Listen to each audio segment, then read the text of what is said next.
critical legal studies, and from now on, the discussion is going to be on how critique of mainstream legal studies has happened, and the connection with what we have done for the previous few lectures is basically that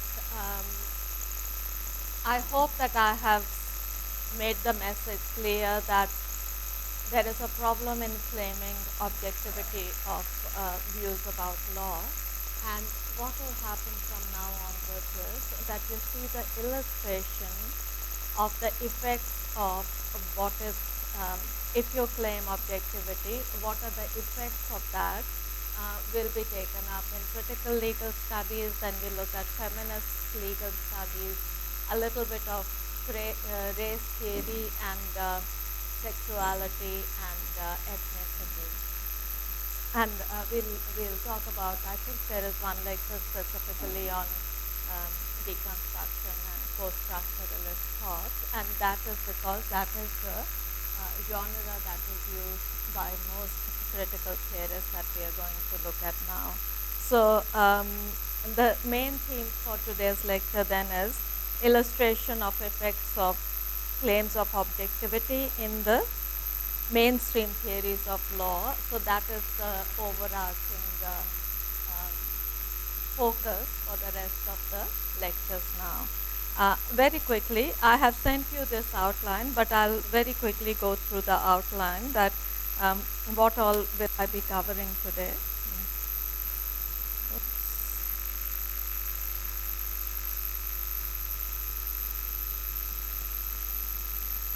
So I'll start with a brief explanation of what is critical and critical legal studies and distinguish between critical theory in general and critical legal theory.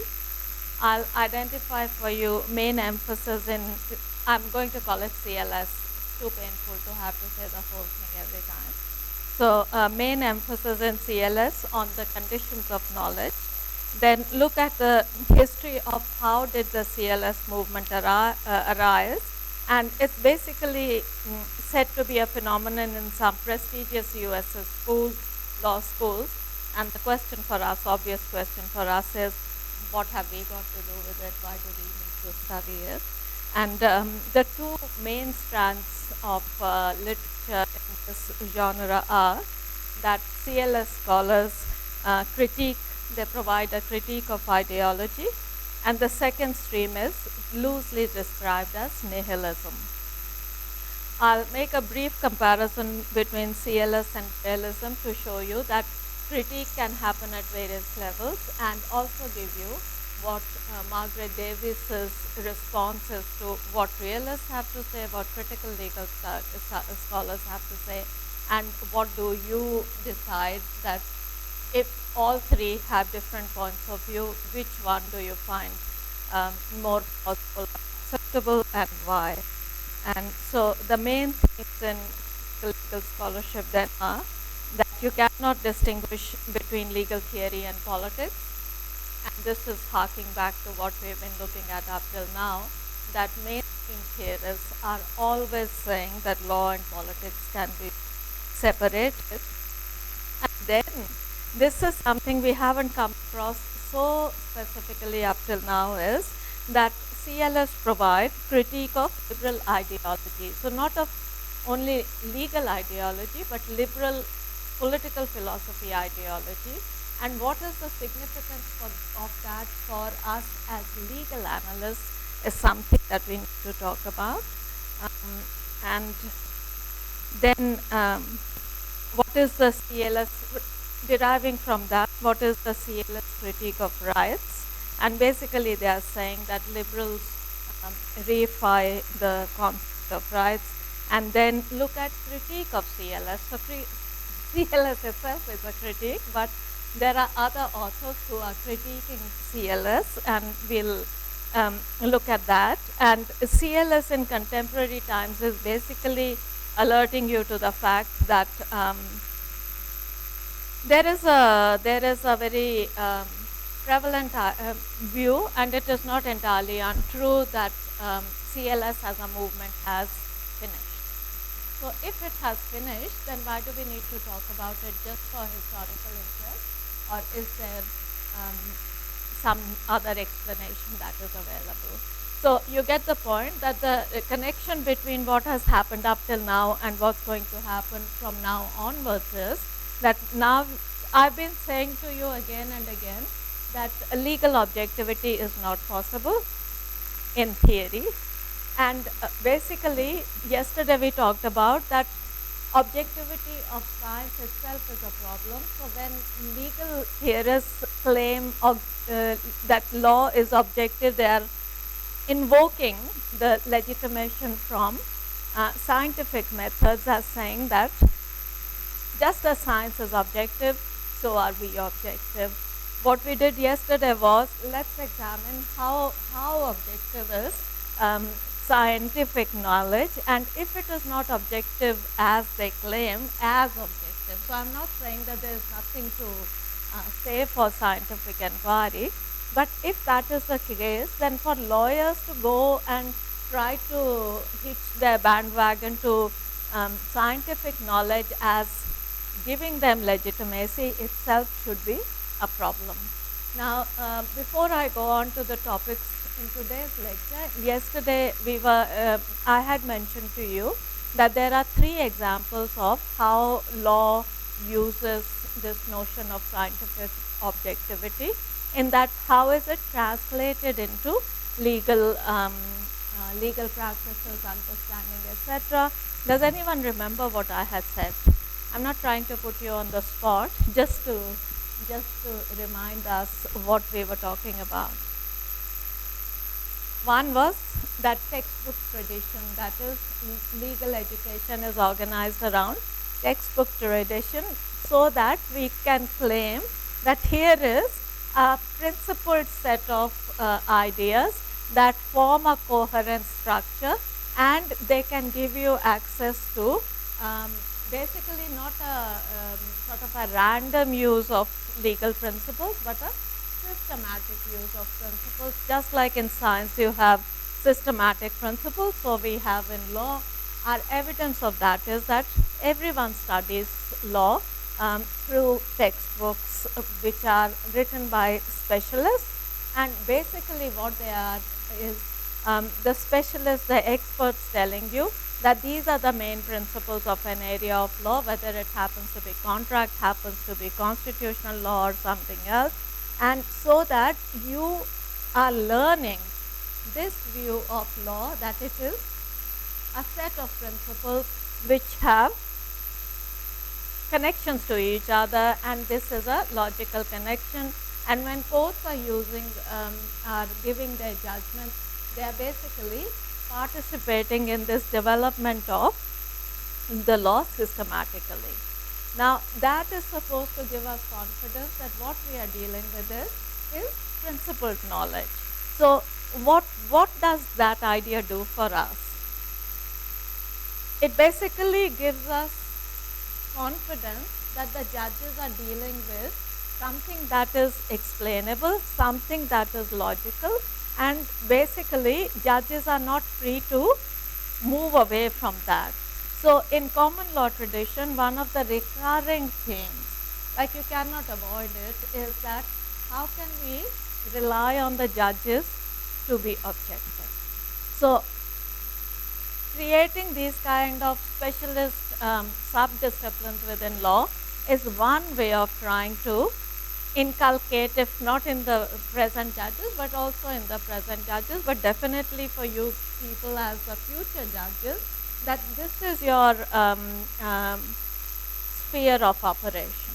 So if contract law is based on these principles, if you are dealing with a contract dispute, then you will of necessity have to explain why you use the principles that you did, and why did you not use what are considered to be established principles, etc.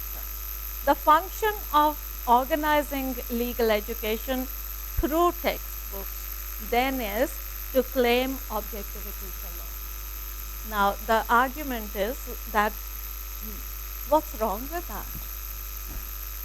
I mean, it's making our life easy. It's giving us access to primary materials in law, what's the criticism? So the criticism is supposed to be that here is a selection.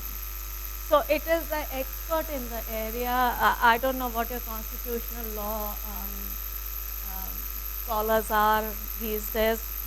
Can anyone tell me what's the textbook in constitution? Do you have a textbook for constitutional law? Sirvai. He was there in my time also. So the point being that if you have a Sirvai textbook, why would you go to an upstart, etc.? Because here is the authoritative view of what constitutional law has to say. The point being that Sirvai has made a selection, and he has given sort of his version of what are the important principles in constitutional law, and that keeps representing.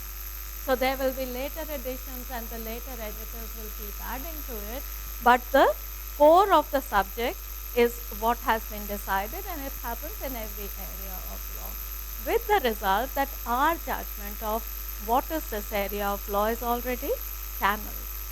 So we have to look at constitutional law through the eyes of the expert or any other area of law. What is the effect of that? That you start believing, with good reason, that law is a very neat and orderly set of principles that develops in a systematic manner. There is a logical explanation of how precedents develop, forgetting that there is a whole lot of other things happening which are not in the picture. So it's like the textbooks are creating an understanding of what any area of law is supposed to be, and we kind of start believing that also. And it's again not a criticism of anyone, it is just to show you how the system is set up. Now, the point here is that textbooks were not the only way of studying law always. It is not the way of studying law in civil law countries, for example. So it is a peculiarly common law thing. Now, why did common law have to come up with this tradition of textbook? You have an extract in Davis where she is giving you an extract from, I think it is Sugaman. I'll find it for you, the page number. But basically saying, and I have said this to you before, that how legal education developed in common law was basically that you went and apprenticed yourself to a practicing lawyer, and you learned in the basically with while practicing. So there was no university education, no university training for law. Now that means that how do you find out what is the law is by looking at the practice of it, becoming expert in which forms to fill, which petitions to make, which causes of action are allowable, etc., without having to deal with why of it. That why is it that there is a, for example, these are the 5 writs that are available, why 5 and not more, or what is the peculiar function of a writ, how did writs arise, etc. So the bigger picture of what the law is doing in any area was not a concern for people who were training to be lawyers.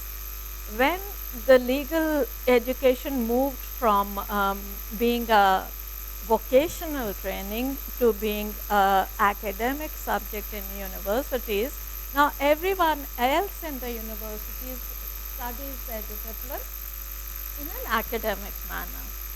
And the argument is that the newly appointed law professors had to very quickly gain credibility with their academic peers, and they had to then say that, look, we are also engaged in systematic study of law, that it is not a haphazard thing, that it is not a chaos of various kinds of rules.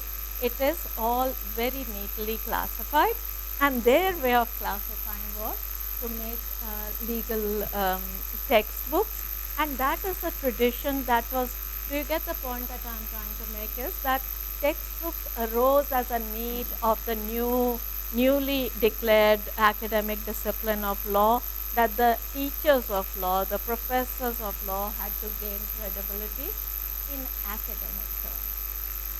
So not credibility only with each other, first with the academics, and also as a response to the profession, which is basically losing its primary role in teaching or in training lawyers for the next generation.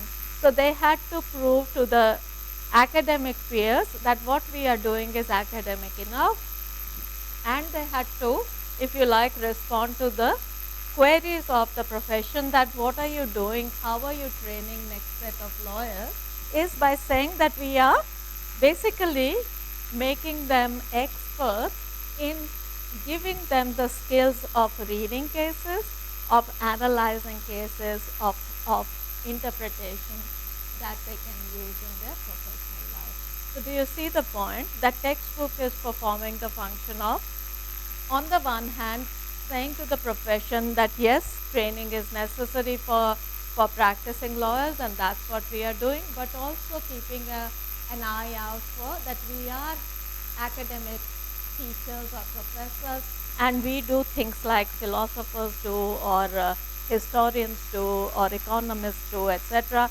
In other words, the claim that law is not only about vocational training, it is also about a science, legal science, and that's where the notion of legal science comes in, that it is as systematic as every other kind of science that we know of.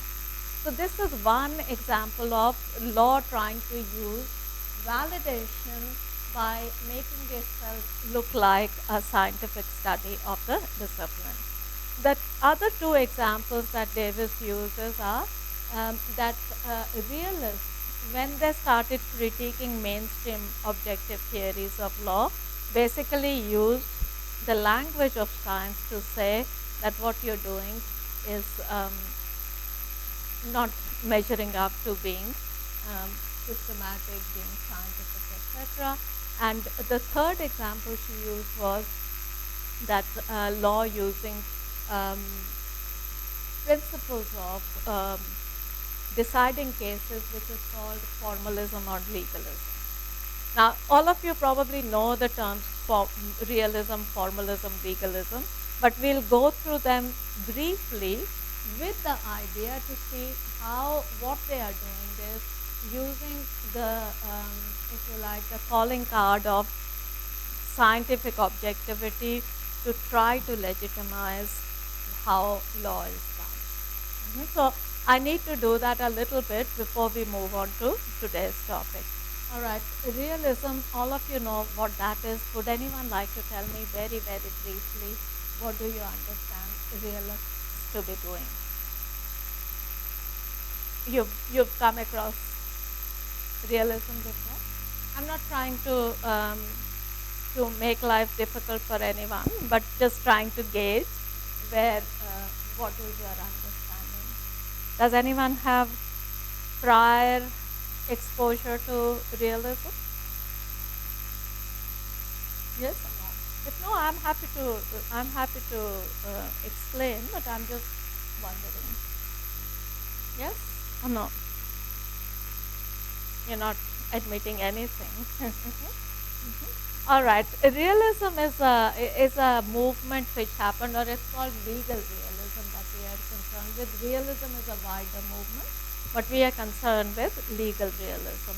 What legal realists are saying is that everything that the positivists or natural lawyers have to say about objectivity of law is problematic. In fact, I think I will explain realism in a minute. I'll go back to what is legal formalism, and then realism can be explained better. So when judges are giving their judgment, how are they supposed to operate? All of us know that they're supposed to be neutral, they're supposed to be objective. And this is also called that we can have the confidence in the judges that they will do that because. Because of what? Just saying that they are objective and they are neutral doesn't really cut it. So why is it that we feel confident in saying that judges will be neutral and objective? So what is the process of reasoning behind that faith in the objectivity and neutrality of judges? Appropriate legal principles.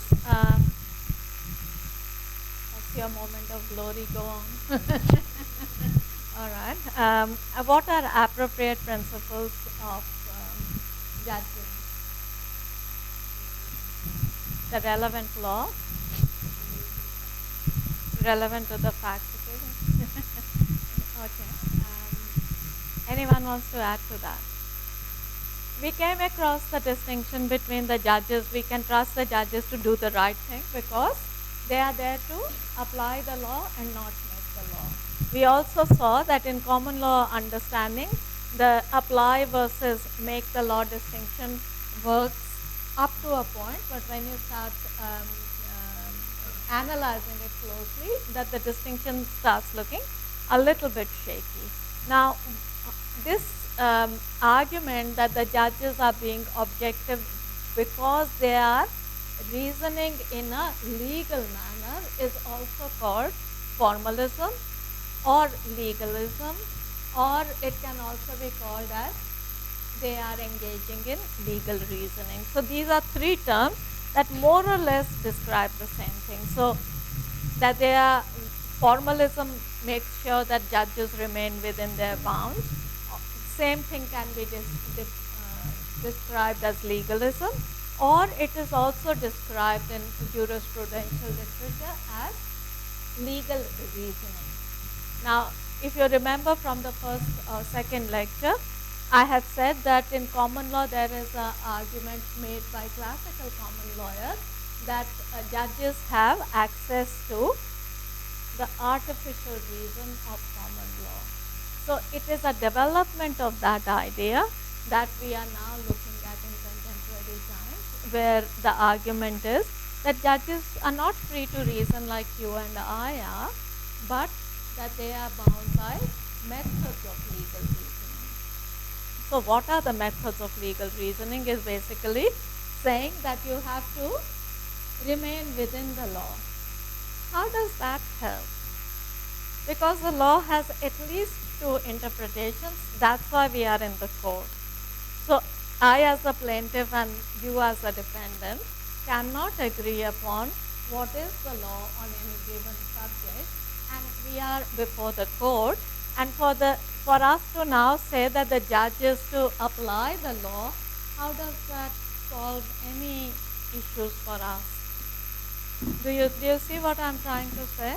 That the judges are told that they have to apply the law, but what is the law is on any given subject. So we're not talking of law in general, but the legal principles, rules, whatever applicable in this particular dispute, what are they? It is for the judge to decide. How will the judge decide? So it doesn't, what I'm trying to get at is it doesn't help to say that judges have to apply the law. Okay, how do judges find out what is the law? So they'll look at precedent, they'll look at statutes, they'll look at interpretation of those statutes that have been, if there are earlier cases. Again, the problem is that there is two streams of thought.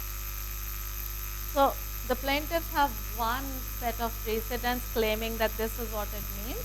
The defendants have another set of precedents, or even that set of precedents, and saying this is what they mean. It is the role of the judge now to choose between them. How is the judge going to choose? Tell me.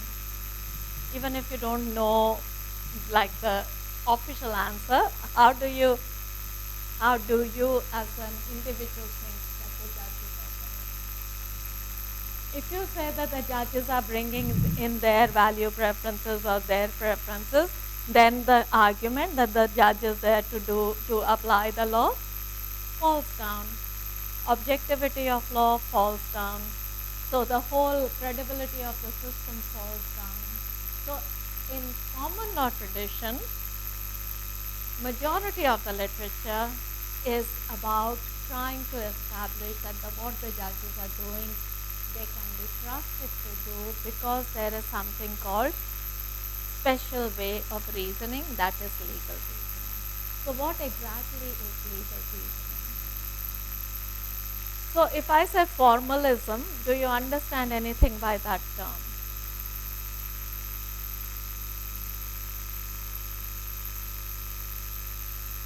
So all right, let me give you a very simple example. It's a bit too simple, but it will do the job. So there is a rule which says no animals on the bus in public transport bus. Okay, so the rule says no animals on the bus. Now the two schools of legal reasoning are saying that the judge has to apply that rule. So I'll give you the fact scenario in a minute. That there is a child who has a 7-8-year-old child. He's got a plastic bag with water in it and a fish in it. Okay, he's on that bus. The bus driver says you get down because there is a rule that says no animals on the bus. You are before the judge arguing for the child or arguing for the bus company and the driver. Okay, how will you decide? How will the judge decide? Can you imagine the arguments on both sides? Okay, tell me what will be the, yeah. So first of all, it would be like if I want to argue for the rule, no animals, so I will interpret animal broadly. So animal will include every animal apart from humans. But if I want to argue from the person side, I would include like because the rule itself does not serve any purpose. The rule is made for to prevent inconvenience to the passengers. So that fish in the packet is not causing any inconvenience. That would be my argument. And if I was a judge, so I would look at the origin of the rule, like why the rule is made at the first place and what is the objective of that rule. It's not to prevent any animal or like transportation of animal, but to prevent inconvenience of the passengers. So for that, considering those circumstances in mind, like I would rule that interpret the animal term very narrowly. Alright. So as a judge you are saying, right? Yeah, The as a judge. last part is as a judge. Okay, do you get the point that there are at least 3 interpretations happening of the same rule, which is a fairly banal rule. Legal rules are generally not that straightforward. So what is the point being made here with this example is that the distinction that is made in legal literature is that there are steps that you need to take to interpret a rule. So it is said that there are rules of interpretation, and if the language of the rule is clear, then the judges should be bound by the language, by the actual words used in the rule. So the point being that formalism stands for this proposition that the role of the judge is to apply the law. The language of the rule is clear. The responsibility of the judge then is to give effect to the ordinary meaning of the words that are used in the legislation. If the words are not clear, then the judge can go to the objective of the rule, what was it meant to achieve, intent of the legislature, etc. And we can then take it like that. I'll come to that in a minute. But if the language of the rule is clear, the judge is bound by the words used, what's the problem with that? I mean, it's so sensible that the judge is there to apply the law is clear, apply it. Can there be any scope for arguing any further than that? Fish, animal, bus, finish. Yeah? can you imagine living in a legal system like that? So it wouldn't only be a matter when you're taking a fish on the bus. This kind of reasoning would apply to absolutely everything. That is, the argument is that if the language is clear, the domain of the judge's discretion or their action is to give effect to the plain meaning of the word. Now, if the result of giving effect to the plain meanings of the word is bad, what can the judge do about it? The judge says, my hands are tied, go to the legislature. Fair enough?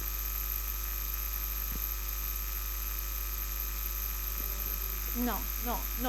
So the judge can definitely not strike down the law, but more than that, that will be a later thing. Can the judge say with confidence, and can you say with confidence, that the plain meaning of the words is clear in this instance? If the plain meaning of the words is not clear in this instance, I can with confidence say that it won't be clear in any other instance also. Okay? So what is the point of having a guiding rule for the judges, that if the plain meaning is clear, you have to apply the rule, you have to use the language, you have to rely on the words used rather than to go to the intent and the rest of it. So to say that legal formalism means, you want to say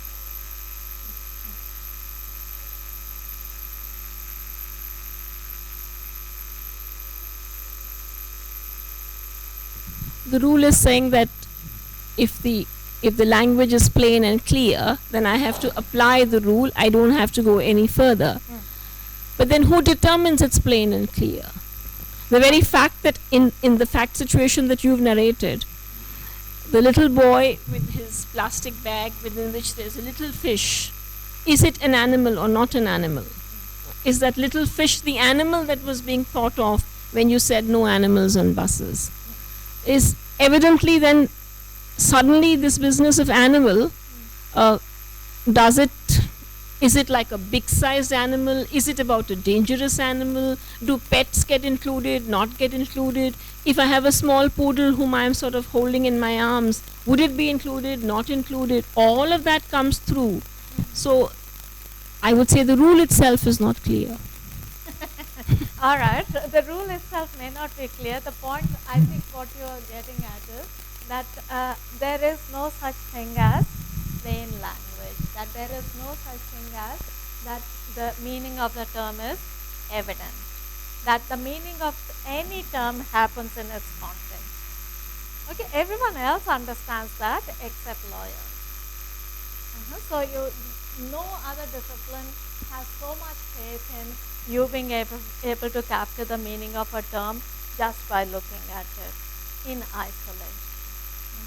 So the point that I'm trying to make here is that the basis of formalism is a faulty premise that language yields direct meaning. If that was the case, think about it, if that was the case, wouldn't the child and the bus driver be able to work it out for themselves? The very fact that for even such a simple sentence we can't agree what is the meaning of the term animal shows you that meaning does not inhere in the words only. At the very least, the words operate in a wider context, whether that context is of that sentence, whether that context is of that legislation, whether that context is of social usage, has to come into the picture.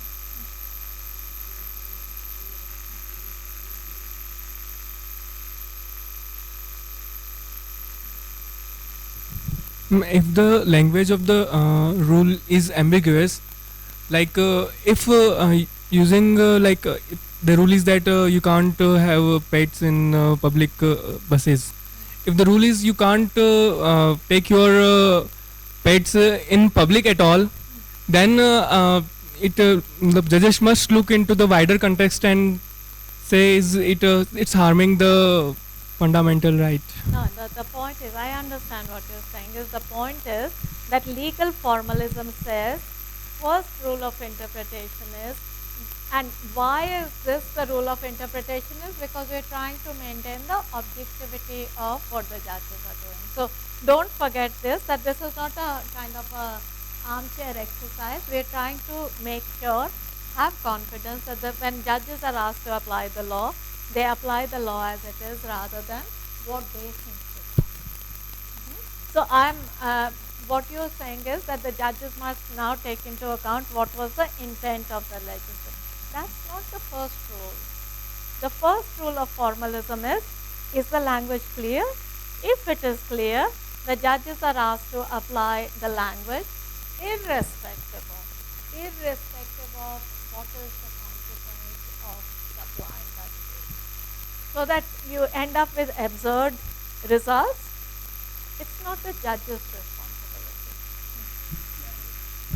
Language is not clear, or the term could be interpreted by two meanings. Like Alright, so what I'm saying is that every term can be interpreted by two meanings because of the fact that you are before the judge. So the plaintiff and defendant don't come to the court if they both think the same. So if nothing else, there are two possible interpretations, right? So what happens to that guidance to the judge then? That if the language is clear, you were saying something else. Yeah. so my doubt is like if suppose if you observe the debate around the words punishable by death in the IPC, so that occurred in the Bachchan Singh case. So the whole contention was that why are you saying that punishable by death would only by hanging? You can have some different meanings such as lethal injection or electric chair or shooting by shooting squad, but why are you only choosing hanging by death? So what would be the justification for that? Like, because we are choosing punishable by death would mean hanging by death. So what is the when the judges in the Bachchan Singh case, the judges said that because we are doing it for since past time, like that's why we have to follow, and there is no need to adopt an alternative now. And so the term of the terms punishable by death itself can be interpreted in various ways, but you are choosing specifically one only because of historical reasons. So that doesn't I cannot have the connect between this logical and historical thing. Like, it cannot be called as objective reasoning just because you are taking an historical approach to identify that meaning. Exactly. So do you get, I think you're supporting what I'm sort of suggesting is that to have confidence that formalism allows you to reach the meaning of the law without the judge's preferences coming into operation is a false confidence. So then to say that first, look whether there is clear words. So basically what they are saying is it is possible to have one meaning of a word, and if that is possible, apply that. Don't worry about the consequences.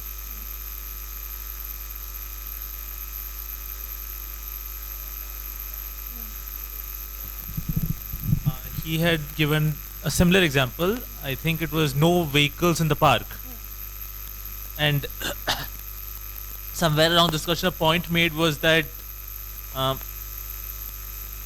it is a duty on the judge to be able to find multiple meanings of the words to arrive at a just and equitable solution.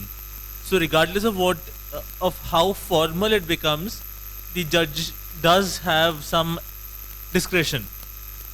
And perhaps that is what makes the legal order, that we have faith in legal order because of it. Alright.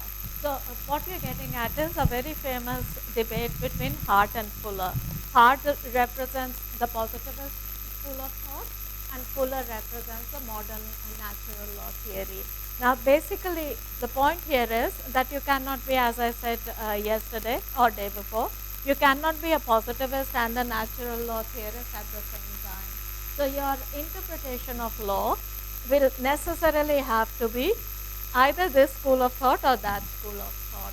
So what you're saying is what is said by Fuller, that is, law is there for a purpose. It is not there just as because we like to have laws and that's it. So if the purpose of having a smoothly functioning society is necessary, then it is incumbent upon the judge to reach a sensible decision, not even just and equitable, let's call it common sensible decision. The problem with this school of thinking is from the perspective of the positivists, who are saying that if you give the judges this discretion to decide what is sensible, then basically your objectivity of the law goes out the window. So are you comfortable with that? It's all right if it's such a minor issue as a fish in a plastic bag, etc. It doesn't really sort of upset the social equilibrium. But can you imagine that the same principle, when applied across the board, could create a society where living would become very difficult? But the argument of the legal positivist is that you're forgetting that creating an equitable society is not the function of the judge. The function of the judge is only to apply the law. Okay, the point I'm trying to make with this discussion is to show you that to have this confidence that the judges will remain objective, their discretion will remain within the law because they follow legal reasoning, falls down once you start examining. So if you can't even have confidence that all of us can reach the same conclusion about something like as simple as no animals on the bus, how will we decide complicated issues? So the argument that if plain meaning is not available, then the judge can, so the counter argument is, all right, accepted that plain meaning of the words is not available. The second rule is what you said earlier, that let the judge find out what was the intention of the legislature or find out what were the aims of the legislation, etc. Fair enough? That should solve the problem. Okay, what do you think could have been the intention of the legislature in making this rule? With the mic, can you pass it on, please?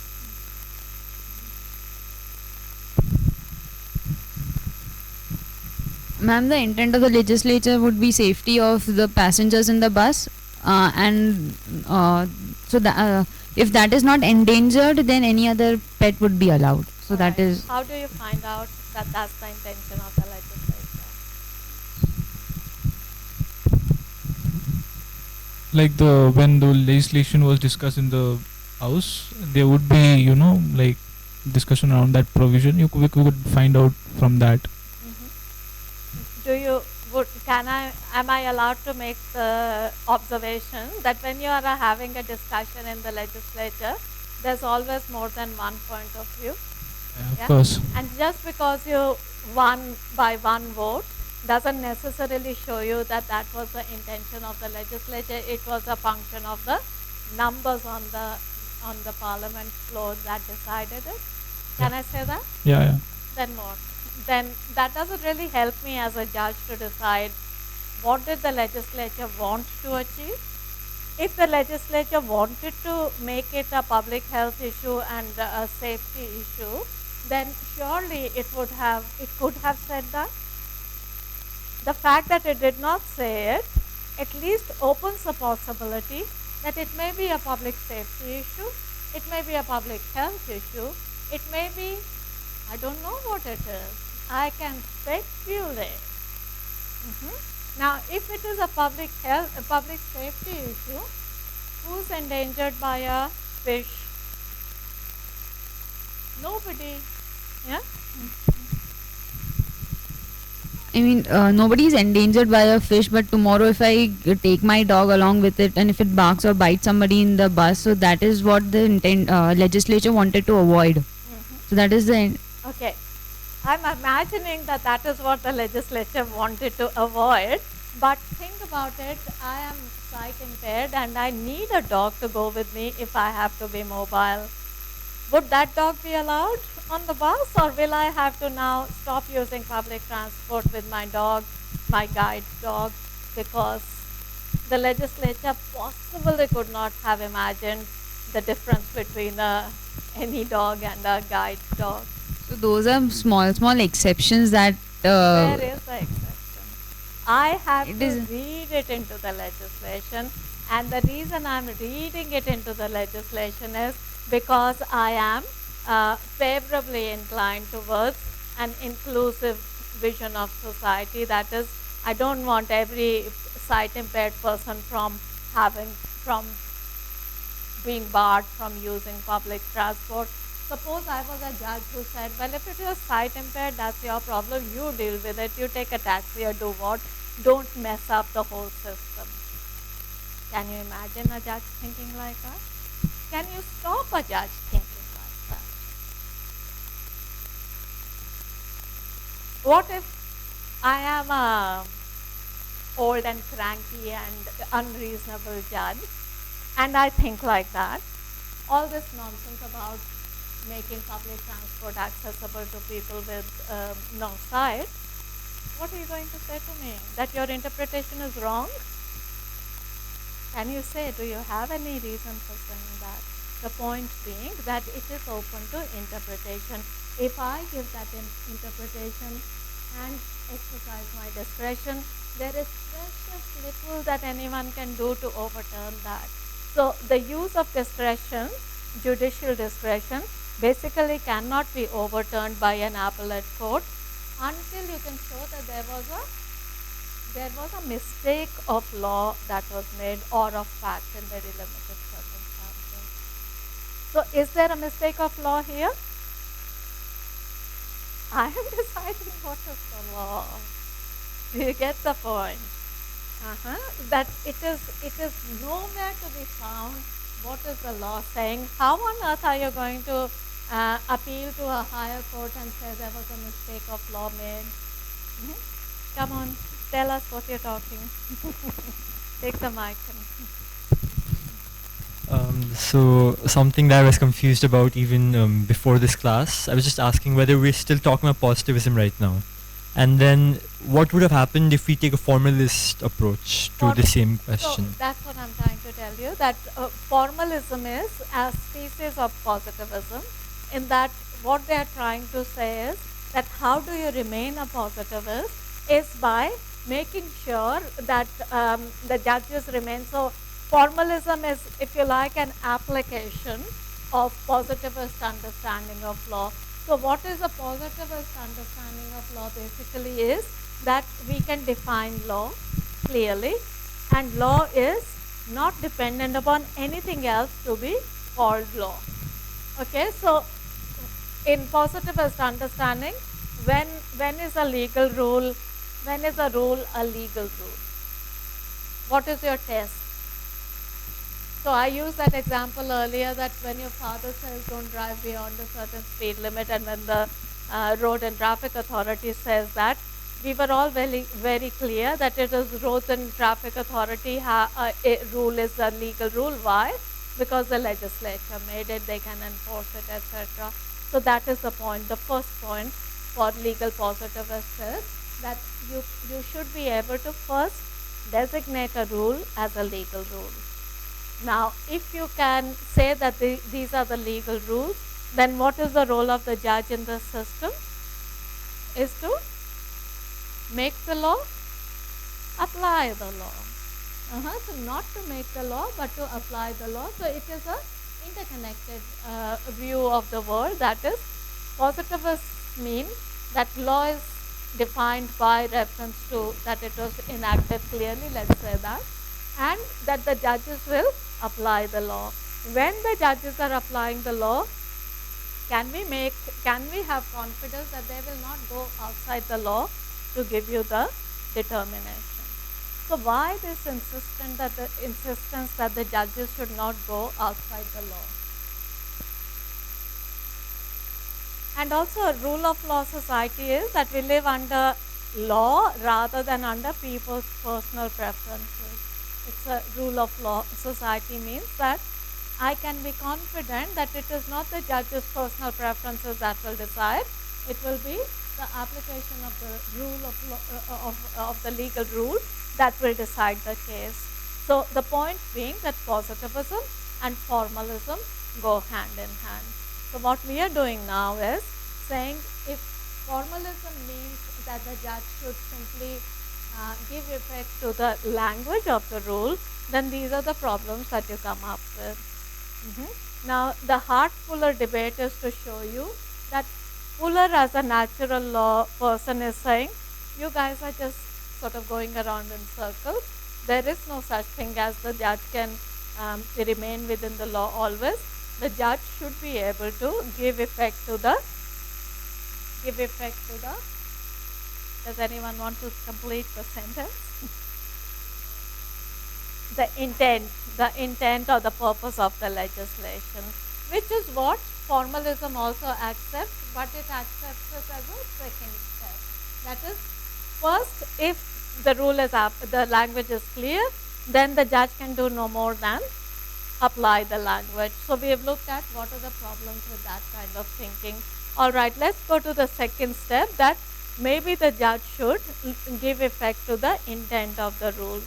Now, if positivists say that, their theory of law sort of starts coming apart. So Hart acknowledges this and says that what is the role of the judge in deciding any cases? Do you remember anything about this from your earlier study? So what's Hart's answer? What is the role of the judge? So he makes a distinction between core and penumbra of rules. So he's saying in the core there is a clear meaning. So most rules according to him have a core clear meaning, and the judge is bound to apply the rule irrespective of whether its results are absurd or not. But in the penumbra there are situations where no legal rule may be clearly applicable. The judge still has to give a decision. What should the judge do? Remember, Hart is a positivist. He doesn't want to acknowledge that you can go outside the law to give a decision. So in the penumbra of uncertainty, what is the role of the judge according to Hart? Does anyone remember? He basically says, sorry, there is no legal rule remaining to be applied, and of necessity the judge will have to go outside the law to give a solution. Do you see the enormity of that kind of view?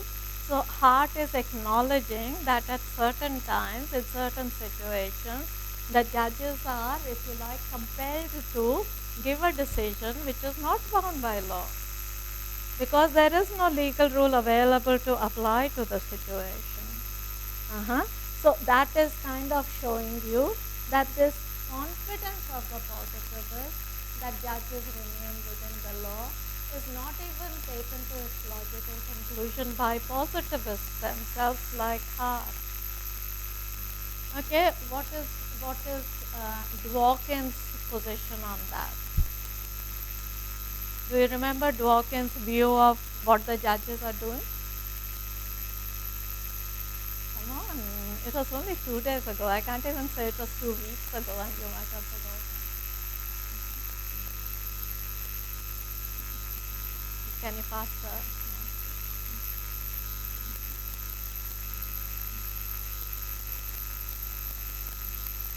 Which two positions can you explain please?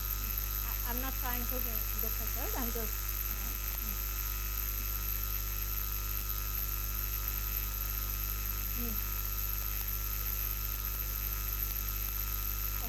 So what, that's what I wanted to say, that basically positivists are saying the judges are bound by law, and natural lawyers are saying that law is basically even natural lawyers are not saying that the lawyers should go outside of law, but the definition of law is wider than that of the positivists.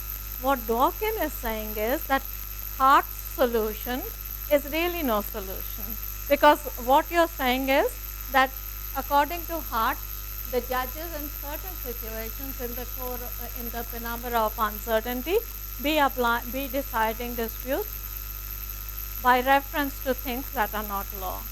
So Dworkin is saying the problem with Hart's conception is that he thinks of law only as a combination of rules, as combination of primary and secondary rules. Really, Dworkin is saying you should expand your definition of law, that it is not only a combination of rule or collection of rules, it is also principles. Now, a judge's role then is to use the available rules and the available principles and decide which principle will be applicable in this situation. In doing so, the judge then is not going outside of law to give the solution. So we can have confidence in the judge that they will remain within the law in giving you the decision. Yeah? Is that a neat solution? Yes? Okay, good.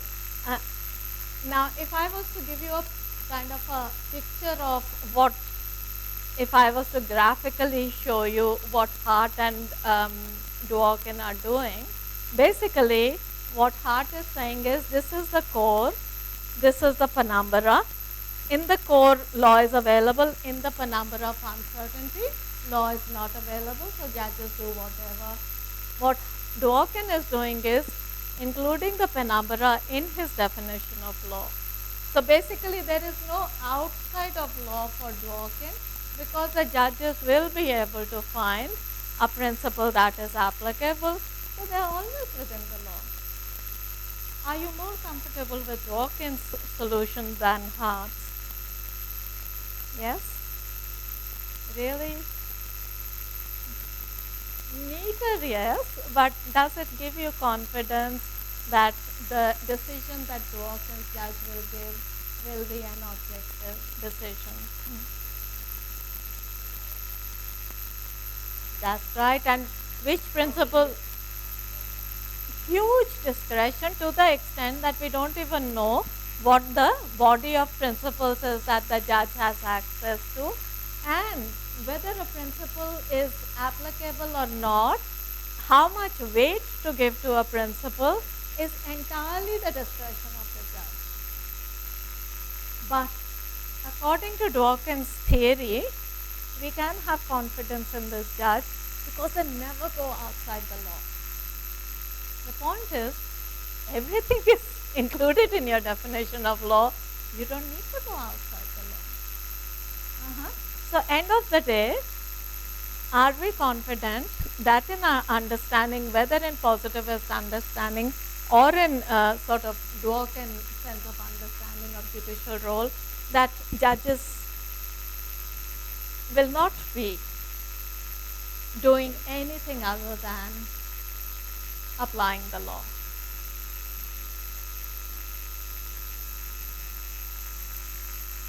Think about it very, very carefully, because in common law systems, judges have absolutely the last say as to what constitutes the law.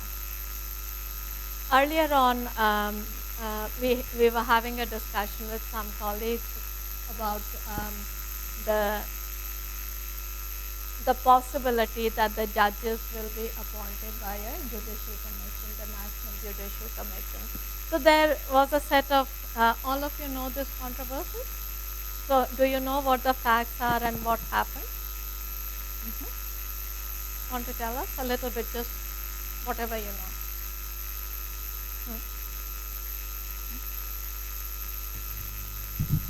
So I think the controversy about the controversy was about the collegium system versus the National Judicial Commission Act, where the committee comprising of the cabinet members plus the judges would be there. So the conflict was between that and Okay, so what is the present practice of how are the judges appointed? the collegium Okay, and what was being proposed? was a member comprising. Okay, before that, what does collegium mean? Does everyone understand? All right. Yeah, so what Yes. was being proposed in the legislation was? Yeah, so I'm not quite sure, but so the members of so cabinet members plus I think selection panel would be there. So it was about the core debate was the independence of judiciary versus the say of executive in legislature in the matter. Yeah, want to add something? All right. So do you see the? Yeah.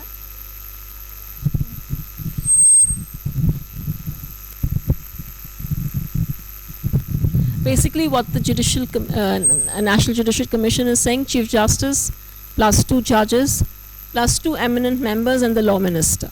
That is what the commission is going to be. And the point basically was that, all right, if you are talking in terms of the Chief Justice plus 2 judges, now and it is a 6-member committee, and their point somewhere was that at any point of time you need to have, if 2 people dissent, then the appointment doesn't come through. So it could be the law minister and the independent people, the 2 independent people. So their point was that this is a system of appointment wherein whatever the Chief Justice and the 2 judges may want can be outvoted, because you are not saying that you need, it's not requiring 2 votes. It's like if 2 people dissent, the appointment will not come through. As now you have the 5 senior most judges of the Supreme Court constitute the collegium. And that kind of alters somewhere when you're appointing for the high courts. Then the judges or the Chief Justice who has come from the particular high court is also a member of the collegium. The objection that the court has is primarily this, that the judges will not or may not have the final word in the matter, and the law minister joining in with the one or the other of the so-called eminent people could thwart the Chief Justice and hence endanger the independence of the judiciary. So the point that I'm trying to make is that there is one practice, that is, this is how we appoint judges.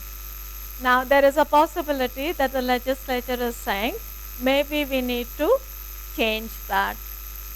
They enact the legislation, and who has to decide the constitutionality of that legislation is the judges themselves.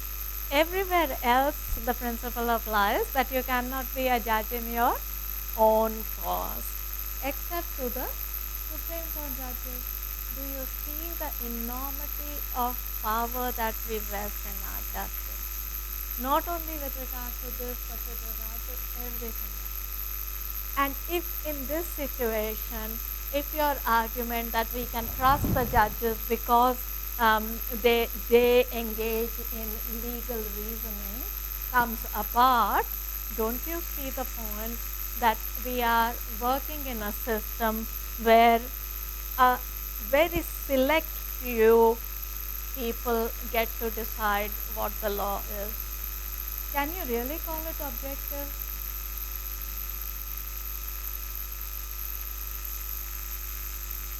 I cannot answer that for you. You will have to answer it for yourself for the rest of your life. If you now still keep subscribing to the theory that legal formalism is there to protect us from the biases of the judges, then what are you doing? You're fooling yourself and fooling everyone else?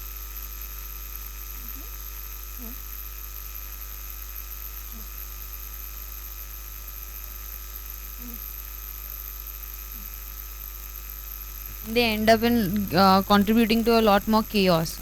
Could you give us an example? I think that selection of judges is a very good example. That basically the practice that we have now is that the judges select their own. How they do that is not open to public scrutiny. So 5 judges get together and they decide who's going to be the next judge. What could be more close club than that? And this is to appoint Supreme Court judges who are going to decide your and my future in absolutely everything. So whether judges decide that there is a constitutional right to fundamental rights or not, can you imagine the judges saying that there isn't? That the fundamental rights can be suspended in certain circumstances? Do we have historical precedent of that happening?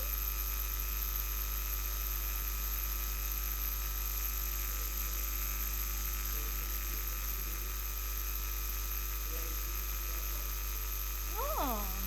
Well, it may come to public scrutiny. The judges are not subject to public opinion.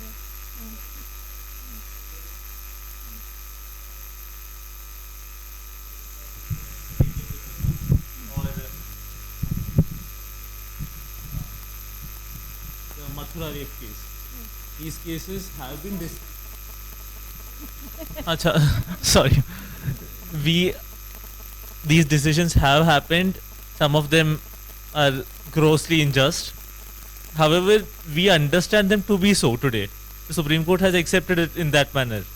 So, beyond the judges, they're closed, elevating their own, and they're making decisions. We, the people, the commentators, the jurists, and so on, we also look at these judgments. And somewhere the judge wishes to leave a legacy. He does not want to be known as the judge who threw fundamental rights out of the window. Okay, I'll believe you. But how were those judges? What was the subsequent career of those judges who gave those judgments? What happened to them? Amita, and then.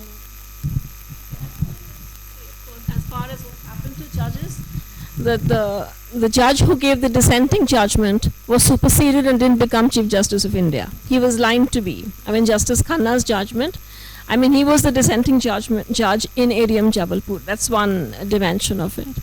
The other point I also wanted to make in response to your point about that they are subject to public criticism, I think it may be worthwhile for us to look at how judges have been exercising their power of contempt. How much of public criticism are they allowing to be voiced? How easy or difficult it is to say that they've got it wrong? And each of these are important sort of criteria. The other thing which may be also worth looking at is that after all, the whole business of the collegium system is not something which came in by the constitution. It is something which came in by judicial interpretation. Judicial interpretation, and they said a consultation which is required. The Constitution of India requires the President of India to consult with the Chief Justice before an appointment of a judge is made.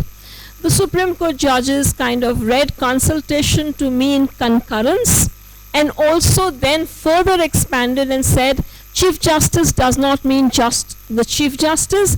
It means as a Chief Justice and other judges, you know, and the discretionary power was hence made a kind of a mandatory thing, and the Chief Justice and brethren judges became the norm. So this entire system was put in place by the judges themselves, and it's kind of and any kind of scrutiny, critique of that, how much of openness are we demonstrating of the same? And also, I think you wanted to say something. Huh? You made add something.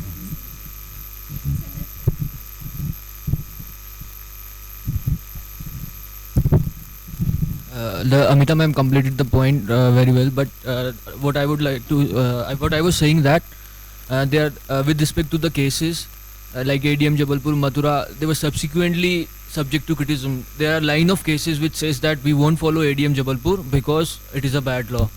So if the judgment itself is prima facie, like the we don't give that value to those particular judgments, but still we consider as them as something coming deriving from an authority. So that's all. Yeah. The point that I think we shouldn't, I accept what you're saying. The point we shouldn't forget or shouldn't disregard is that Supreme Court is the highest court of the law.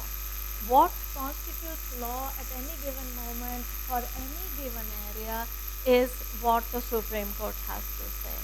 If you think that that's not good or that's not appropriate or that's not whatever, you want to criticize it, you are free to criticize it outside of the court system. Within the court system, you're bound by that. So it may be bad law, but you don't say it is bad law. You say this set of circumstances is different from that.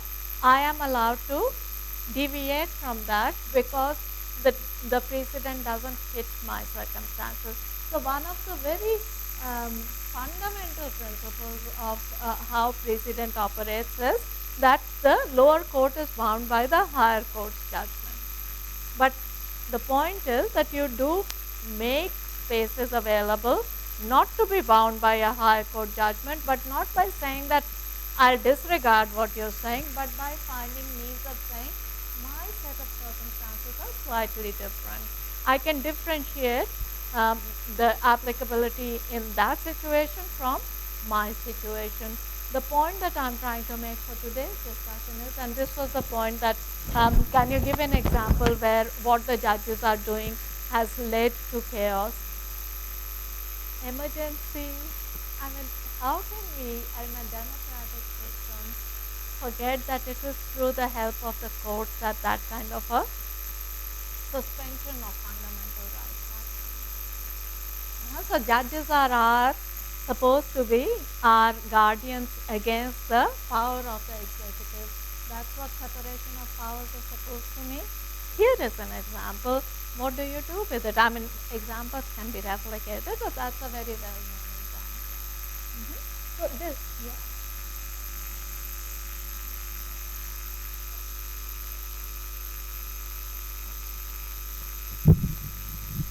The law of criminal defamation in the penal code, its constitutionality was challenged before the Indian Supreme Court, and it's very critical to the point you're making, because the idea somewhere was that you're going to chill free speech if you allow for people to what should I say, to institute prosecutions for criminal defamation because you're critiquing a public figure. And the Supreme Court of India has upheld a colonial law which came in by a government which definitely wanted to chill speech in constitutional times by saying this is a perfectly acceptable kind of provision there. And if you look at the reasoning which comes in from the court, it's the constitutional jurisprudence which has been thrown out of the window, and the sort of that a protection of the privacy and the good name and reputation of this public figure has been made a constitutional right. And so if this is the way we are going to look at free speech, and we are going to say it is correct to prosecute the person under criminal defamation, then to say the point that you are making about public criticism or public approbation and disapprobation being sufficient to keep courts in check, I think is defeated in great measure, because the courts are saying we don't want to hear anybody saying that we are not right. We know we are right, and that's enough. And so they're using like the legal system to uphold their own privilege. So this is the point where positivism sort of comes apart a little bit, in that basically its emphasis is that we should keep judges within check. That is, judges should not allowed to be exercising unbridled discretion, and these are our means of doing that. That is, principles of legal formalism allow us to do that. Now, I'll come to that in a minute, what the critical legal scholars have to say about it. Let's go very briefly to legal realism. So what are legal realists saying to this interpretation of legal formalism? That is, it is there to make sure that the judges remain within the law and exercise their discretion in a principled manner rather than giving whatever interpretations that they might want to. So does anyone have a brief speech on legal realism? You've done realism before? Yes? Come on, give me a hand then. Where's the mic? Where's the mic? Yeah, move it on.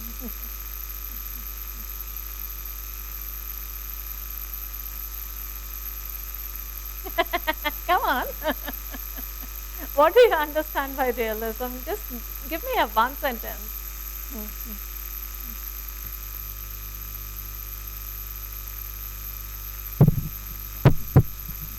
So legal realism would be so when law is passed, there is a intention with which it's passed. So I mean there is a objectivity in that law, but in the implementation part, so there is a difference between the implementation and the objective. So the legal realism would say that in reality the law wanted this, but this is what is happening now. Okay. So what I'm getting at, do you want to add something? You want to add something? No? All right. Very reluctant participants today. Basically, what legal realists are doing is they're challenging this view of legal formalism and saying you say that this is how judges are kept within the law, but really what is happening on the ground, so to speak, is very different. And we can show that to you by looking at actually what the judges are doing. So what the realists started saying was, you can say what you like, you want to legitimate your authority, but let's go and examine very closely what are the outcomes of judgment. And when the judges are making judgments, what kind of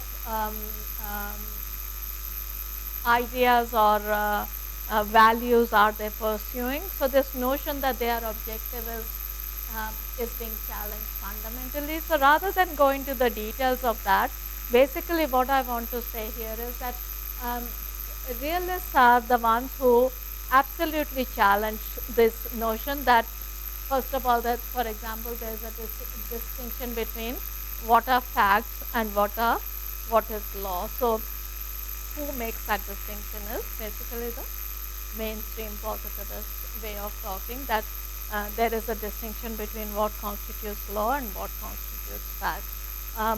What realists are saying, that doesn't happen. And they kind of do a systematic analysis of what is it that the judges are doing when they claim to be doing something else. Point being that law and politics don't seem to be that separate from each other. That judges are actually reaching the conclusions that they want to in the name of objectivity, but really not really objective. So if that is the case, shouldn't we be facilitating what the judges are doing by making it possible that they do the right thing, that they make the system better, rather than hiding behind rules that seem to be saying that they are doing the right thing, but we can show you that they are not doing the right thing. Now what Davis's point about all this literature is that he is saying that they are using arguments like we are looking at what the judges are doing, and they are using the language of science to say that we can show you empirically that that's not happening, but actually their use of empiricism is very dodgy. So you get the point that Davis is making is that realists are challenging the mainstream view of what the judges do by relying on the claim that empirical information goes contrary to what you're saying is happening. But really, they're not doing empiricism in any scientific sense at all. So what is Davis's take on realists? Do you think, does she think that realists have made a real advance on what the positivists are doing?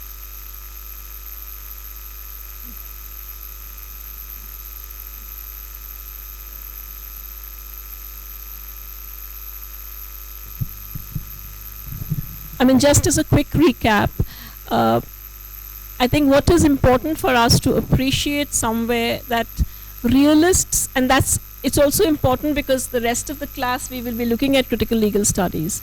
And what's the distinction between realism and critical legal studies, I think, is an important thing also for us to appreciate. Now, what the realists are doing, unlike the positivists, is that they are starting to focus attention not just on the law in the books or the norm that you are declaring, but the norm that you are acting on. So you're making that distinction between books and inaction. Also, they're saying, don't look at what judges say they do. Look at what they do with what they say. So, you start looking at outcomes, start looking at how they are working on.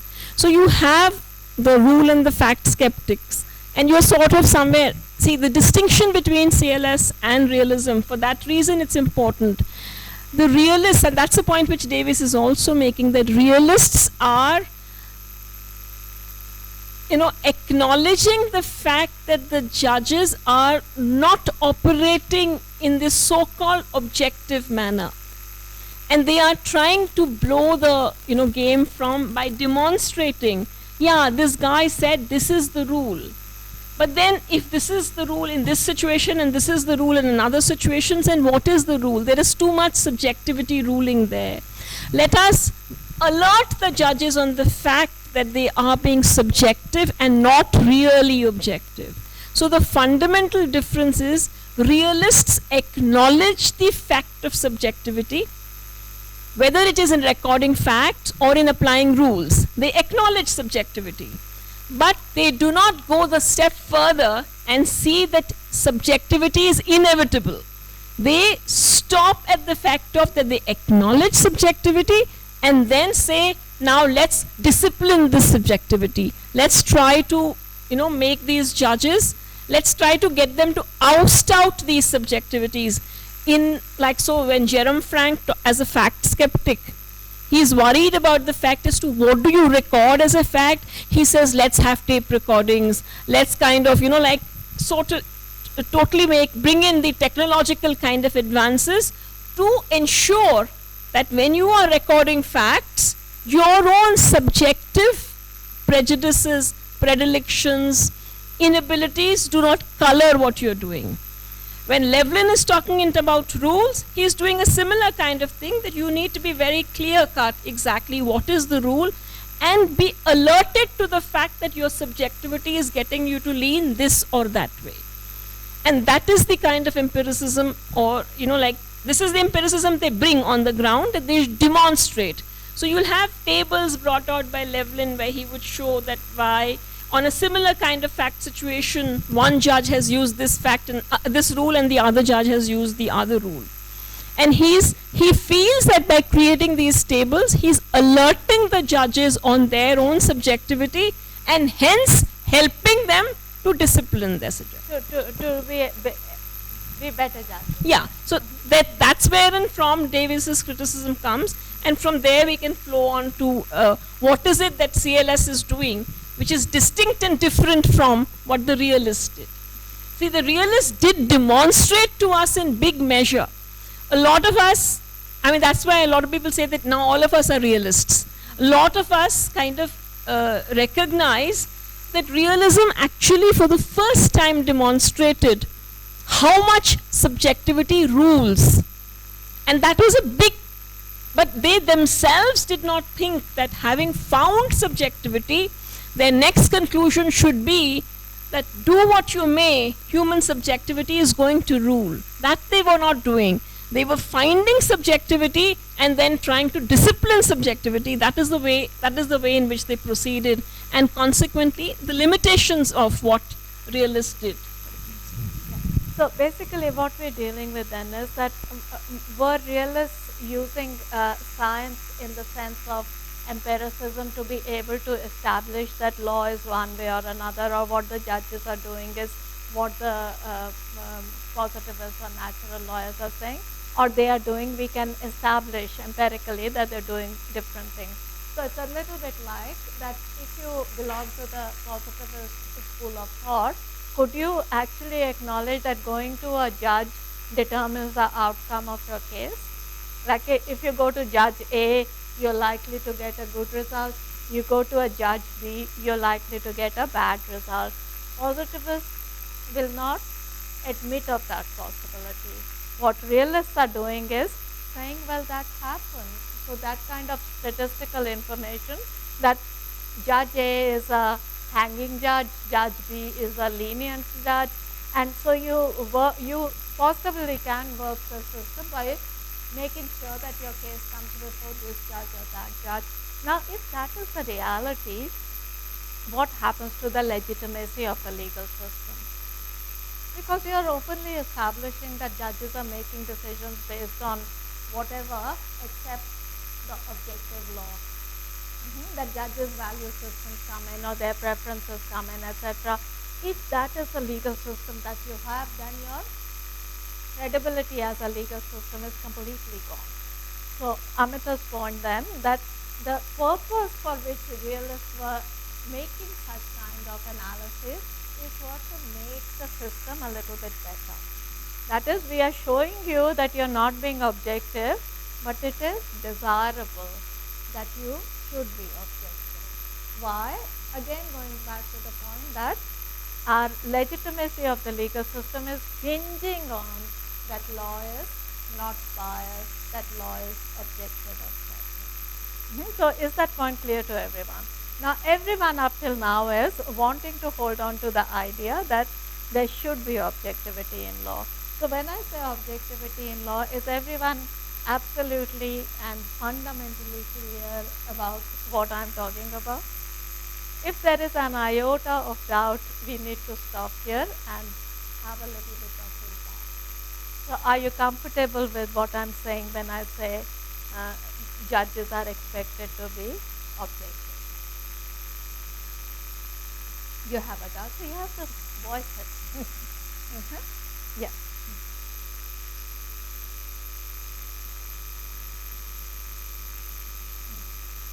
Objectivity basically means that you are not bringing in your personal preferences, so not even biases, your personal preferences in deciding the case. So no animal on the bus. I love fish. I have absolutely no problem with a boy coming on the bus with a fish. Is that the reason I'm giving the decision?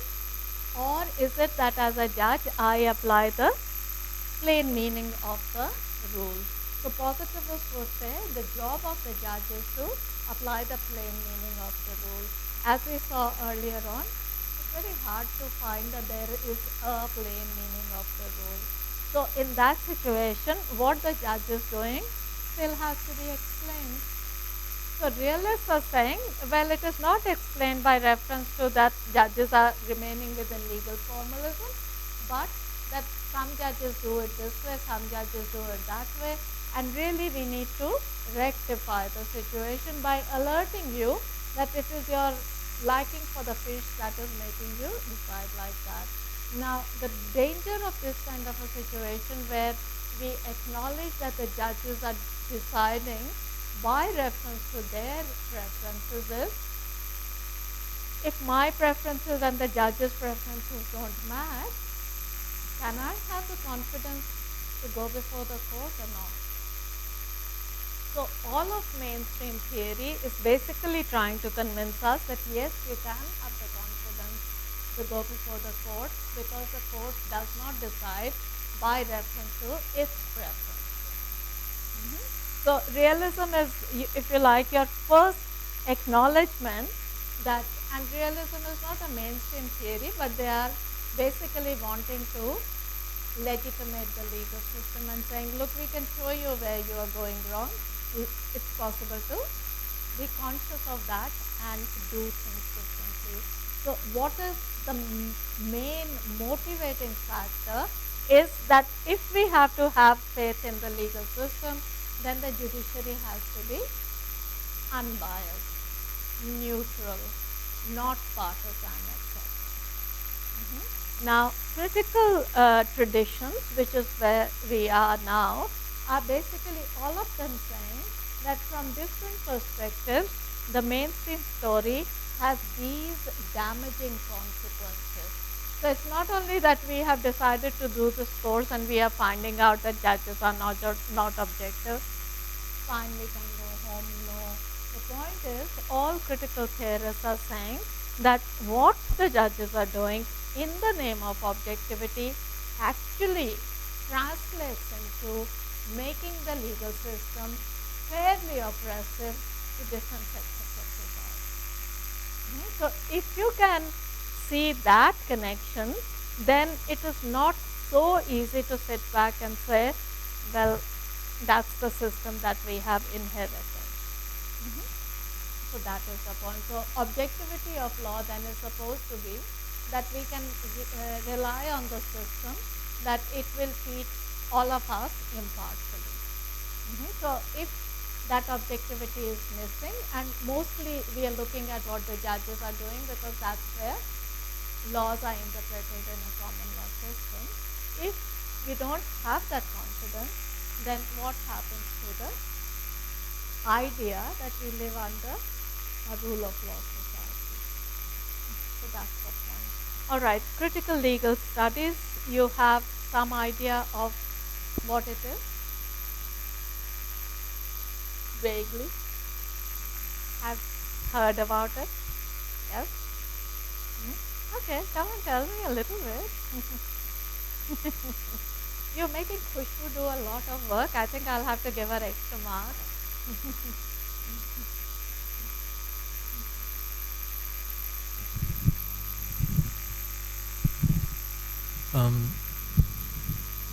Hello. Yeah. Okay. So in critical legal studies, we look at how you can't just look at the law and how it's related with with politics as well. So I think that would be the basic understanding of Good. what I have. Yeah, of that's a start. Does anyone want to add anything?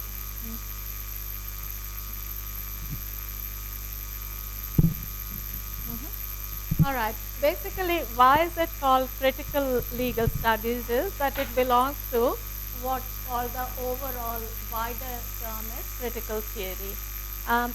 What do you understand by critical theory? Has anyone had occasion to come across the term at all? I'm just asking to find out whether you are familiar with the term or not. So the term critical theory is usually used to refer to left-leaning scholars who want to be able to critique the mainstream capitalist liberal system, but not go as far as the Marxist critique. So that's kind of a very thumbnail sketch of what critical theory is. So as in the Western tradition, we can divide, if you like, our approaches as capitalist mainstream and Marxist as a critique of capitalism. Historically, Marxism has come under a lot of criticism, a lot of attacks, primarily saying that your analysis has not turned out to be the case. So what is Marxist analysis of law?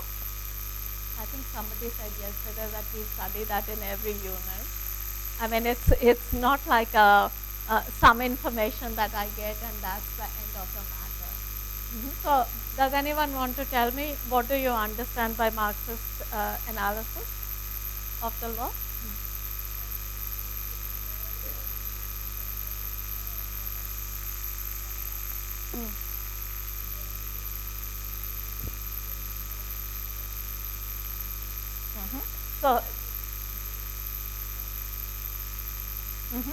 So you can, if the world was to be divided into two niche camps, then capitalist liberalism and Marxism can be your two paradigms. Basically, what we have been looking at in the name of positivist theory of law is what is described also as capitalist liberal understanding of law. The point is why we haven't made that connection. Up till now, we've been talking about positivist theories of law, natural theories of law, common law theories of law. We haven't really talked about the political system or the economic system that goes hand in hand with that kind of theory. In other words, in mainstream understandings of how legal theory operates is that you can study law, you can talk about law without having to worry about the wider dimensions of your society. The wider dimensions mean the kind of political system you have, the kind of economic system you have, etc. So if we haven't talked about liberalism or if we haven't talked about capitalism, etc., that's the way it is. Because we are interested in law, we are not interested in other systems. Marxists, on the other hand, say that the kind of legal system you have is absolutely connected to the kind of economic system you have. So the Marxist critique of law then is the critique of what they call liberal capitalist law. That is, you guys think about law in this manner because it helps you maintain a capitalist system, and by definition, a capitalist system is exploitative of lower economic sections of society. So what Marxists are doing that capitalists aren't doing is basically making a connection between your conception of law, your political system, and your economic system. Okay, the first point that we have to be very alert to, which doesn't happen very often in our legal studies, is that the mainstream way of studying law, without having to bother about the wider political economic system, is a problem. Why is it a problem? Because the kind of law you have is necessarily affected by the kind of political system you have, the kind of economic system you have. So when Marxists say that the liberal system of law is a capitalist system of law, what they are getting at is that your political system and your economic system come together to make it viable for you to have a certain understanding of law. So what is this understanding of law that we are talking about is what we have been talking about as mainstream positivist understanding of law. That is, law treats you as an individual, gives you your legal rights, and basically doesn't worry about whether you are a rich person or a poor person, whether you are man or woman, whether you have one sexuality or another. All those are deemed irrelevant. What the Marxist analysis is saying, it's not talking of anything else, but it is definitely talking about your economic law. It's saying how you get treated by the law is definitely dependent upon which class you belong to. So the argument is that this conception of law, which the Marxists are calling the liberal conception of law, is a means of oppression by the capitalist class of the working class. So the Marxist analysis then is an argument that you don't just end up with a legal system that is this wonderful thing that the mainstream legal theory tells us it is. And why mainstream legal theory is able to tell this story is it has made everything else irrelevant. So it says you come to the law school, you study what the philosophers of law are saying about law, rather than worry about what the economists are saying or what the sociologists are saying or what the political scientists are saying. In other words, you remember, if we've had this point very often up till now, that Austin's definition of law is that this is the definition of law. And it's not only Austin who is saying that, every mainstream legal philosopher claims to be able to give you the definition of law. That is, they are not saying that this is a definition that is applicable in this historical period, in this political system. No, their definition is that this is how every society can understand law. So when Austin says to you, How do you know whether something is law or not? Use my definition. What is his definition? Command of sovereign backed by sanction. He's saying you can apply that anywhere in the world at any given historical time. Why can he say that? Because the conventions of theorizing make it irrelevant for us to ask where was Austin living when he was giving this theory? What was the political turmoil that he was dealing with? What were the economic conditions that he had to deal with? Why don't we ask these questions? Because by definition, we are talking about abstract theory, which is abstracted from its context. So, abstract theory means that we don't need to know anything other than what you understand about law. Can you do that kind of an exercise in any area of your life? I'm a woman. These are my rights as a law teacher. You don't really, or even forget that I'm a woman, I'm a law teacher. You don't really need to know whether I'm a man or a woman. You don't really need to know where I live, what family I have, what political views I have, what personal preferences I have. All those things are irrelevant. Really? If I said that, would you believe me? Why not? I am objective. I can give you the right answers without you having to worry about what my politics is. Why can't I do that? Ma'am, because whatever definition you make is based on your experience, and your experience itself is very subjective. Okay, you say that, I don't. I'm saying that my experience has nothing to do with anything. Ma'am, just like you said in the initial lectures that there is a knowledge which we know by birth and there is one acquired knowledge. So that definition is absolutely based on the acquired knowledge. So that is subjective. But For example, you can acquire knowledge. You are acquiring knowledge. I acquired knowledge from my teachers. They told me that law is objective and law has nothing to do with politics and economics and the rest of it. Why can't I say that to you? So what's my politics? What's my economic situation, etc.? What's that got to do with my understanding of law?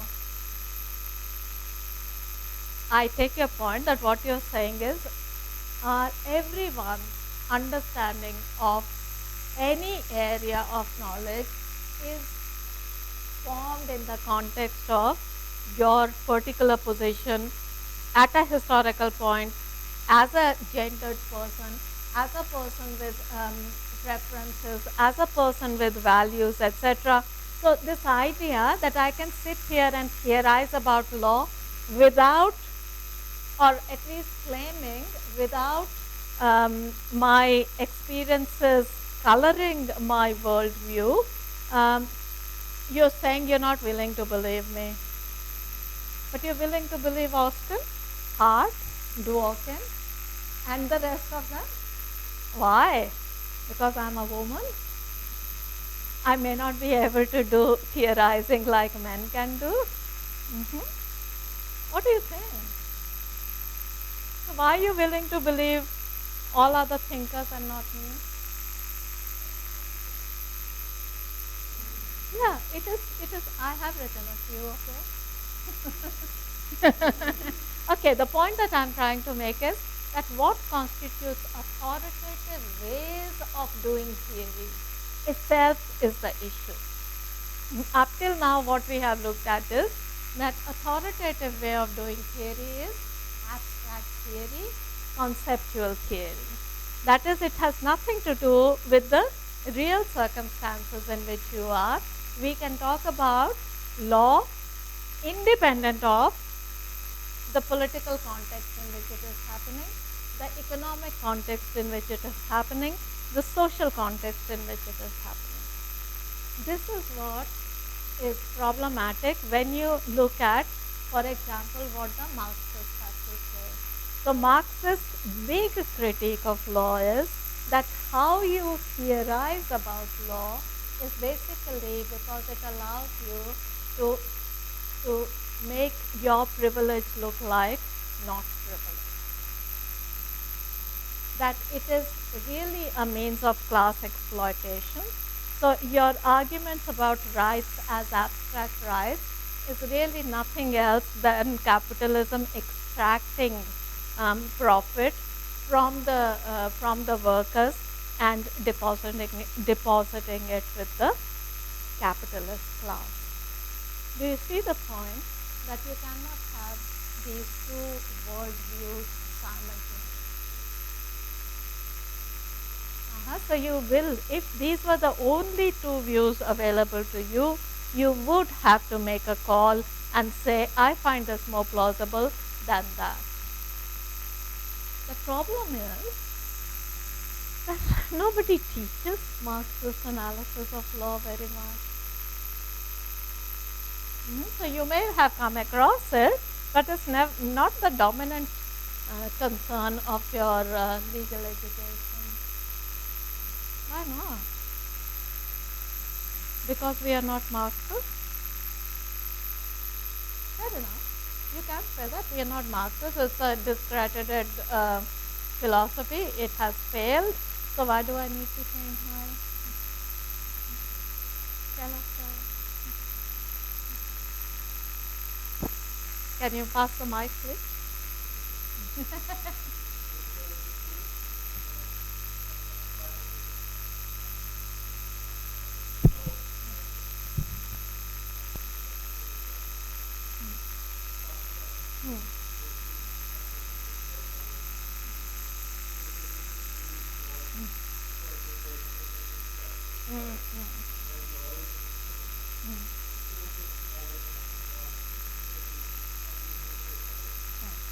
All right, acknowledge. You studied Marxism in one unit as part of that unit. How many other units have you taken? Maybe 20 by now, 30 by now. The point being that you were made, this knowledge was made available to you, but main business of your legal education has nothing much to do with that view. That was information that was made available to you because we want you to be well-informed people, but we don't take it too seriously. That's not the dominant view of law that we perpetuate. The point that I'm trying to make is that this is, at least the existence of that point of view should alert you to what is not happening in mainstream theory. So what is not happening in mainstream legal theory is that law cannot be studied in isolation from the wider political or economic system. Now, what have critical theorists got to do with it? Not even critical legal scholars, but critical theory as a broader term is basically responding to the, if I can call it a problem, that Marxism as a philosophy has gone out of fashion. Just because it has gone out of fashion doesn't make it that it is not valid or it doesn't have valuable things to do, but there is a perception that its analysis don't hold true. Okay, you have to follow this argument a little bit closely. So why has Marxism declined in its purchase on our imagination is that it doesn't work. That in reality, it hasn't delivered the promise that it had made, and therefore we don't take it too seriously. If we accept that argument just for the moment, what does it allow you to say about mainstream understandings? Does that make them true? Do you see the point? That, okay, for argument's sake, Marxism has failed. Does that mean that liberalism or capitalism has succeeded? Well, it has succeeded to the extent that that is the dominant system, but does that mean that there is nothing that needs to be questioned within these systems? Ma'am, Marxism has failed to that extent that the solution it has provided, the hypothesis that it has put forward, that yes, law is a medium for oppressing the lower, the weaker section of the society holds true, but the way it has handled the situation in a way aggressive and a violent way, that is the reason it is out of fashion. Whereas capitalism, the entire matter of Marxism holds true that yes, in capitalism too, the laws are made to oppress the lower, weaker section of the society. But capitalists don't say, liberals don't say that, it is the Marxists who say that. Okay, this is the point I'm trying to make, that within the mainstream understanding of capitalism and liberalism, they are not saying that we exploit the weaker sections of, economically weaker sections of society. No, they are saying that it is not an egalitarian system, not everyone is equal, but that's because some of us are more meritorious than others, some of us work harder than others, and the rest of it. We can come to that in a minute. But the point that I'm trying to make at the moment is that just because Marxism is not the current, like it's not studied anymore, because there are very sophisticated critiques of Marxism. What a number of left-leaning people, that is, in older times they probably would have been Marxists, but now they don't want to go to the extremes of Marxism, but they don't also want to accept that capitalism is all fine. So if you want to critique capitalism and liberalism, but you don't want to go to the absolute extreme of Marxism, how do you make a space for your kind of thinking is what the critical theory movement did, not only in law but in other disciplines also. In fact, in other disciplines, mostly in economics, but the ideas that they are using is basically coming from the left tradition and being used to critique the capitalist liberal tradition. This is where critical legal studies movement comes in, that it is using some of those ideas and saying, hey, we are going to critique law using these ideas. Now, it is said that critical legal studies was a movement within some elite American law schools, that is, these well-paid white American male professors are dabbling in left critique. That is, they started critiquing the legal system. What legal system? The one that we've been talking about up till now, that claims objectivity, that claims fairness, and the rest of it. And they basically said, what you're doing is absolutely not what you claim to be doing. So the effects of you claiming objectivity and neutrality and universality for your principles of law is that it has nothing to do with what is the, again, reality on the ground. But that's what realists were saying. So what changed?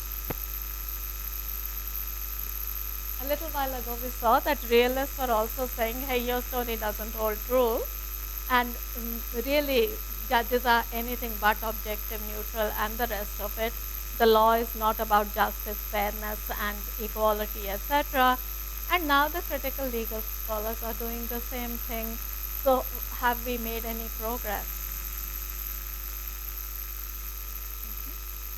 Okay, have a 5-minute break, wake up, and come back. Okay, go have a drink and come back. So we'll meet at 5 past or